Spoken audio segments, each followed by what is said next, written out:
Chapter 1004. The Fossil Whale.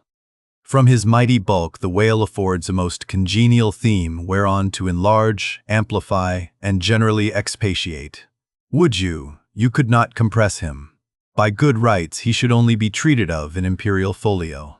Not to tell over again his furlongs from spiracle to tail, and the yards he measures about the waist, only think of the gigantic involutions of his intestines, where they lie in him like great cables and hawsers coiled away in the subterranean orlop deck of a line of battleship. Since I have undertaken to manhandle this Leviathan, it behooves me to approve myself omnisciently exhaustive in the enterprise, not overlooking the minutest seminal germs of his blood and spinning him out to the uttermost coil of his bowels. Having already described him in most of his present habitatory and anatomical peculiarities, it now remains to magnify him in an archaeological, fossiliferous, and antediluvian point of view, applied to any other creature than the Leviathan. To an ant or a flea, such portly terms might justly be deemed unwarrantably grandiloquent. But when Leviathan is the text, the case is altered. Fain am I to stagger to this emprise under the weightiest words of the dictionary. And here be it said, that whenever it has been convenient to consult one in the course of these dissertations, I have invariably used a huge quarto edition of Johnson, expressly purchased for that purpose, because that famous lexicographer's uncommon personal bulk more fitted him to compile a lexicon to be used by a whale author like me.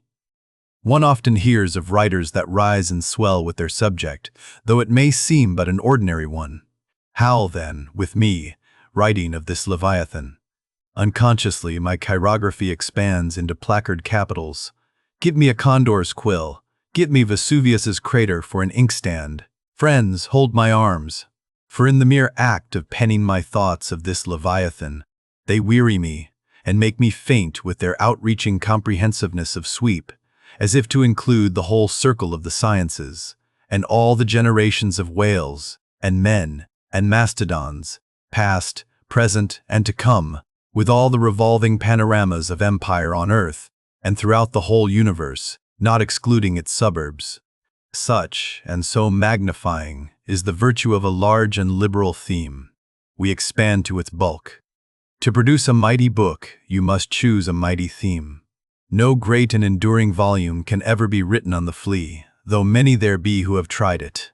Ere entering upon the subject of fossil whales, I present my credentials as a geologist, by stating that in my miscellaneous time I have been a stonemason, and also a great digger of ditches, canals, and wells, wine vaults, cellars, and cisterns of all sorts. Likewise, by way of preliminary, I desire to remind the reader that while in the earlier geological strata there are found the fossils of monsters now almost completely extinct, the subsequent relics discovered in what are called the tertiary formations seem the connecting, or at any rate intercepted links, between the ante-chronicle creatures and those whose remote posterity are said to have entered the ark. All the fossil whales hitherto discovered belong to the tertiary period, which is the last preceding the superficial formations, and though none of them precisely answer to any known species of the present time, they are yet sufficiently akin to them in general respects to justify their taking rank as cetacean fossils. Detached broken fossils of pre-Adamite whales, fragments of their bones and skeletons, have within 30 years past, at various intervals, been found at the base of the Alps, in Lombardy, in France, in England, in Scotland, and in the states of Louisiana, Mississippi, and Alabama.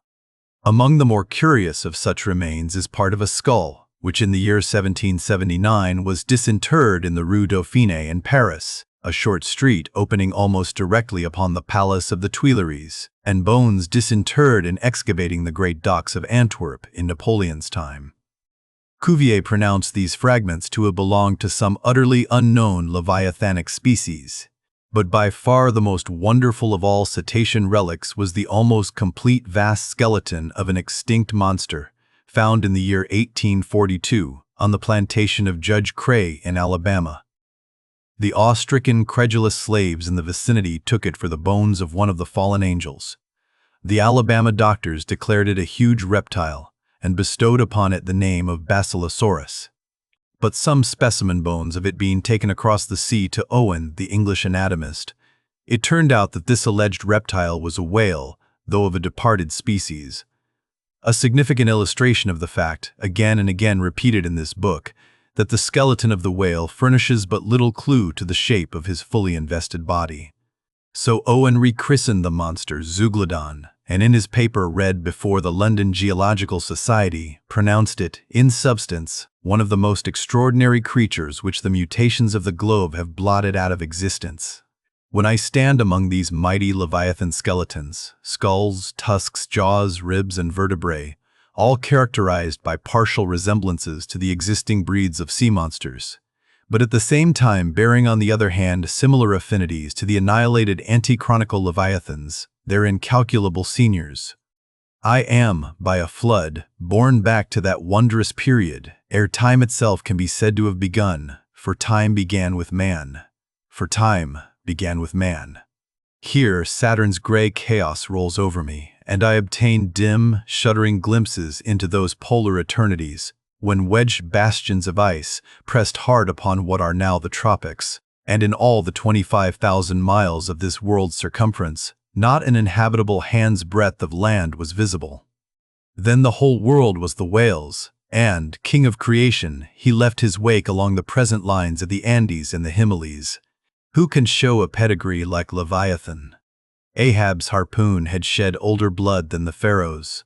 Methuselah seems a schoolboy. I look round to shake hands with Shem. I am horror-struck at this antimosaic, unsourced existence of the unspeakable terrors of the whale, which, having been before all time, must needs exist after all humane ages are over. But not alone has this Leviathan left his pre-Adamite traces in the stereotype plates of nature, and in limestone and marl bequeathed his ancient bust, but upon Egyptian tablets, whose antiquity seems to claim for them an almost fossiliferous character, we find the unmistakable print of his fin. In an apartment of the great temple of Dendera, some 50 years ago, there was discovered upon the granite ceiling a sculptured and painted planisphere, abounding in centaurs, griffins, and dolphins, similar to the grotesque figures on the celestial globe of the moderns. Gliding among them, old Leviathan swam as of yore, was there swimming in that planisphere centuries before Solomon was cradled. Nor must there be omitted another strange attestation of the antiquity of the whale, in his own osseous post-diluvian reality, as set down by the venerable John Leo, the old Barbary traveler. Not far from the seaside, they have a temple, the rafters and beams of which are made of whale bones, for whales of a monstrous size are oftentimes cast up dead upon that shore. The common people imagine that by a secret power bestowed by God upon the temple, no whale can pass it without immediate death. But the truth of the matter is that on either side of the temple, there are rocks that shoot 2 miles into the sea, and wound the whales when they light upon them. They keep a whale's rib of an incredible length for a miracle, which lying upon the ground with its convex part uppermost, makes an arch, the head of which cannot be reached by a man upon a camel's back. This rib, says John Leo, is said to have lain there 100 years before I saw it. Their historians affirm that a prophet who prophesied of Muhammad came from this temple, and some do not stand to assert that the prophet Jonas was cast forth by the whale at the base of the temple. In this Afric temple of the whale I leave you, reader, and if you be a Nantucketer and a whaleman, you will silently worship there.